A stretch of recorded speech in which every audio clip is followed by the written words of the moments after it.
ਸਤਿ ਸ਼੍ਰੀ ਅਕਾਲ, ਮੈਂ ਹਾਂ ਕਲੀ। ਤੁਸੀਂ ਵੇਖ ਰਹੇ ਹੋ ਪੰਜਾਬ ਪੰਚ ਟੀਵੀ। ਕੇਂਦਰੀ ਸੜਕ ਆਵਾਜਾਈ ਅਤੇ ਹਾਈਵੇਜ਼ ਰਾਜ ਮੰਤਰੀ ਅਜੇ ਟਮਟਾ ਨੇ ਪੰਜਾਬ ਦੌਰੇ ਦੌਰਾਨ ਰੇਤ ਦੀ ਨਾਜਾਇਜ਼ ਮਾਈਨਿੰਗ ਅਤੇ ਹੜ੍ਹ ਪ੍ਰਭਾਵਿਤ ਖੇਤਰਾਂ ਦੀ ਸਮੱਸਿਆ ਤੇ ਚਿੰਤਾ ਜਤਾਈ ਹੈ। ਅਜਨਾਲਾ ਦੇ ਹੜ੍ਹ ਪੀੜਤ ਇਲਾਕਿਆਂ ਦਾ ਦੌਰਾ ਕਰਕੇ ਉਹਨਾਂ ਲੋਕਾਂ ਦੀਆਂ ਮੁਸ਼ਕਲਾਂ ਜਾਣੀਆਂ ਅਤੇ ਪੰਜਾਬ ਸਰਕਾਰ ਦੇ ਸਹਿਯੋਗ ਦੀ ਘਾਟ ਦਾ ਇਲਜ਼ਾਮ ਵੀ ਲਗਾਇਆ। ਟਮਟਾ ਨੇ ਕਿਹਾ ਕਿ ਨਾਜਾਇਜ਼ ਰੇਤ ਮਾਈਨਿੰਗ ਨਾਲ ਸੜਕਾਂ ਨੂੰ ਭਾਰੀ ਨੁਕਸਾਨ ਹੋ ਗਿਆ ਹੈ। ਮਾਈਨਿੰਗ ਦੀ ਧੁੜ, ਓਵਰਲੋਡਿੰਗ ਅਤੇ ਕੱਚੇ ਰਸਤਿਆਂ ਨੇ ਹਾਈਵੇ ਨੂੰ ਬਰਬਾਦ ਕੀਤਾ ਹੈ, ਜਿਸ ਨਾਲ ਕਿਸਾਨਾਂ ਅਤੇ ਆਮ ਲੋਕਾਂ ਦੀ ਆਵਾਜਾਈ ਪ੍ਰਭਾਵਿਤ ਹੋਈ ਹੈ।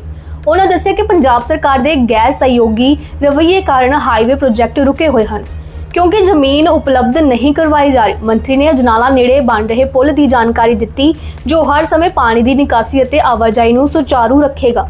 ਉਹਨਾਂ ਕਿਹਾ ਕਿ ਮੋਦੀ ਸਰਕਾਰ ਨੇ ਪੰਜਾਬ ਨੂੰ ਹੜ੍ਹ ਰਾਹਤ ਲਈ 1600 ਕਰੋੜ ਰੁਪਏ ਦਿੱਤੇ ਹਨ।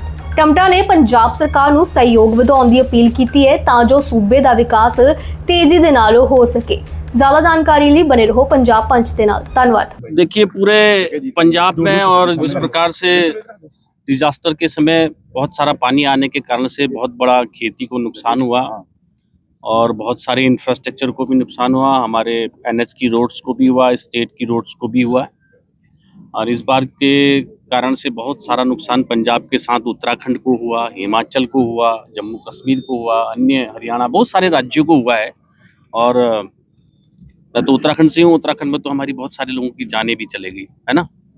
तो ये बड़ा दुख का विषय है, मगर हमारे माननीय प्रधानमंत्री जी ने स्वयं यहाँ आकर के पंजाब के इंफ्रास्ट्रक्चर, जो लोग प्रभावित हुए, जिनके घर टूट गए, जो लोगों की छतें चले गई, लोगों के वहाँ पानी का समस्या रहा, खेती खत्म हो गई, खेती का नुकसान हुआ, तो उसके लिए सब 1600 करोड़ रुपया प्रधानमंत्री जी ने हमको दिया है।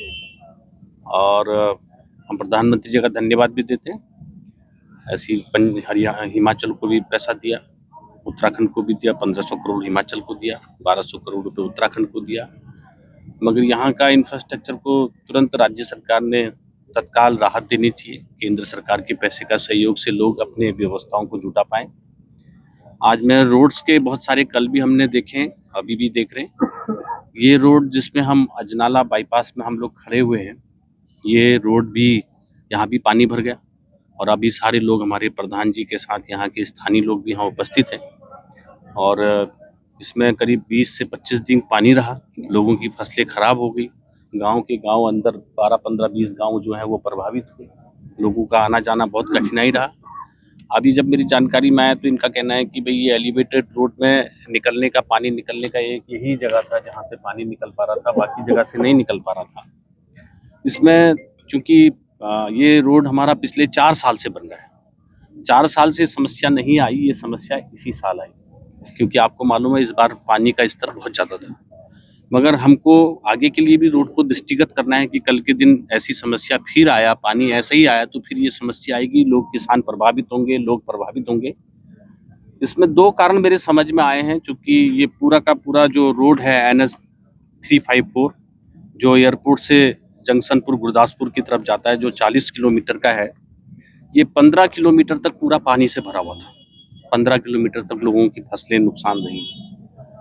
और मैं जो समझता हूँ, तो मैंने जानकारी जुटाई है, मुझे सबसे बड़ा दुख ये हुआ कि इस रोड में हमको करीब करीब 10 किलोमीटर हमको डीस्कोप करना पड़ा है, हमने हटाना पड़ा है। उसके पीछे कारण यही है कि प्रदेश सरकार के द्वारा हमको ज़मीनें उपलब्ध नहीं कराई गई। और जब ज़मीनें उपलब्ध नहीं होती है तो हमको रोड बनाने ही है, लोगों को सुविधा देनी है, लोगों का ट्रैफिक बढ़ रहा है, एक्सीडेंट होते हैं। और जब पीसीओ बढ़ जाते हैं तो नए रोड्स बनाते हैं। सौभाग्य से हमारा लगभग 4200 किलोमीटर हमारा पंजाब में है एनएच का, और जिसको हम लोग यहाँ पर अपने NHAI से और मिनिस्ट्री के माध्यम से बनाते हैं। बहुत सारे नए ग्रीन फील्ड बना रहे हैं, बहुत सारे टूल्स को 2 लेन को 4 लेन कर रहे हैं।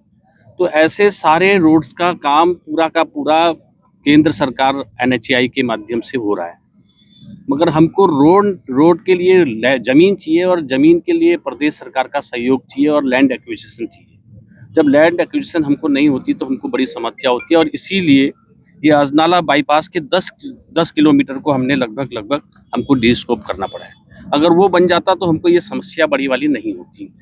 फिर भी इसमें हमने स्ट्रक्चर में भी किसानों के हितों के लिए हमने चेंज किया है, जो स्ट्रक्चर है हाई प्रोफाइल, क्योंकि कोई भी किसान ने जैसा जैसा हमको बताया, हमारे आरओ ने, मेरे मिनिस्ट्री के लोगों ने, हमने डीपीआर में चेंज किया सब। और अभी भी आज भी मैं आया हूं तो आज प्रधान जी हैं, हमारे सब लोग हैं, और मैं आपको आश्वस्त करता हूं कि इसको ध्यान में करते हुए पुनः मैं अपने मंत्रालय के माध्यम से, क्योंकि राज्य सरकार का सहयोग हमें पूरा स्ट्रक्चर के लिए ज़मीन नहीं मिलने के कारण से हो रहा, अगर हमको ज़मीन मिल जाती तो ये समस्या नहीं होती। अब राज्य सरकार ज़मीन नहीं दे रही तो कुछ मैं अपने मिनिस्ट्री के ही तकनीकी रूप से प्रांगार लोगों को, चाहे वो आईआईटी है या कुछ और हमारे लोग हैं, उनको जोड़ करके कि इसमें पानी की जो अभी इस बार समस्या हुई थी आगे ना आए और उसके लिए कोई और नया स्कोप बनाना पड़े, तो उसको बनाने के लिए हम लोग कोई नया डिज़ाइन उसमें आए तो उसको हम देखते हैं। सड़कें का काफी नुकसान हुआ है, केंद्र सरकार क्या कर रही है सड़कें बनाने के लिए जो खराब हुई है जहाँ? तो बनाएंगे सर, उसमें क्या कर रही है, क्या बनाएंगे? भारत सरकार की सड़कें हैं, हमारी तो पूरी की पूरी सड़कें हिमाचल में, पंजाब में, उत्तराखंड में समस्या हुई, हमने उसको दोबारा से ठीक करने का काम किया है। हमने हिमाचल ने और हमने उत्तराखंड ने, जम्मू कश्मीर में हमने दोबारा से सड़क को ठीक कर दिया। आपको मालूम होगा हरसिल में जो घटना हुई थी, आपको ध्यान में होगा, जो सबसे बड़ी घटना थी गंगोत्री के रास्ते में, हमने उसको तुरंत दोबारा से किया, हमने वैली ब्रिज किया, बीआरओ ने काम किया। सड़कें टूटेंगी, क्या करें अब? आपदा के समय में कोई नुकसान होता है तो उसको दोबारा से केंद्र सरकार हमारी, हम लोग तत्काल उस सड़क को बनाते हैं, मगर राज्य सरकार के सहयोग बहुत जरूरी चाहिए होता है। राज्य सरकार पंजाब की सोई है। केंद्र सरकार लगातार सड़कें बना रही है, लेकिन कृषि मंत्री आए थे शिवराज चौहान, उन्होंने भी कहा था कि इनलीगल माइनिंग सबसे बड़ा इशू है। यहाँ पर जो बाढ़ आई थी, अभी भी इनलीगल माइनिंग है, जो भारी ट्रक उसके कारण रोड्स खराब होते हैं, तो उसके ऊपर भी कोई एक्शन ले रहे हैं? ये देखिए, राज्य सरकार का विषय है और राज्य सरकार की अपनी माइनिंग पॉलिसी है। वो माइनिंग इस प्रकार से करे जो कि लीगल हो। राज्य सरकार को लीगल माइनिंग करनी चाहिए। लगता है उसके चलते आपके रोड्स खराब हमारे क्योंकि हमारी जो रोड्स हैं, हम रोड्स को बहुत अच्छा बनाते हैं, बढ़िया डेवलप करते हैं। हमारे जो ग्रेड हैं, हमारी टेक्नोलॉजी है, हमारे आईआरसी के जो कंडीशन है इंडियन रोड कांग्रेस की, उसके हिसाब से हम रोड्स को बनाते हैं, उसी के हिसाब से हम डिज़ाइन करते हैं और डिज़ाइन करने के बाद रोड बनती है। और अगर यहाँ की राज्य सरकार जो जहाँ जहाँ माइनिंग की है एज पर लॉ नहीं किया है, तो वो राज्य सरकार के द्वारा हमें भी नुकसान होता है। ओवरलोडिंग गाड़ियां निकलने की, हाँ, वो राज्य सरकार का ही विषय है। हमने लॉ बनाया है पूरे भारत सरकार के लिए, ट्रांसपोर्ट एक्ट के अंतर्गत हमारा एक्ट के में प्रोविजन है कि कौन सा ट्रक में कितना लोड रखना है।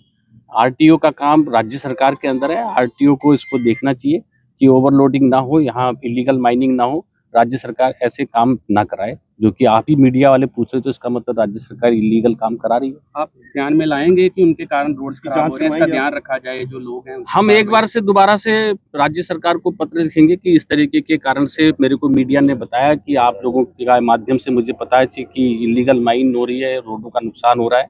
आपके संज्ञान को लेते हुए मैं प्रदेश सरकार को एक पत्र लिखूंगा।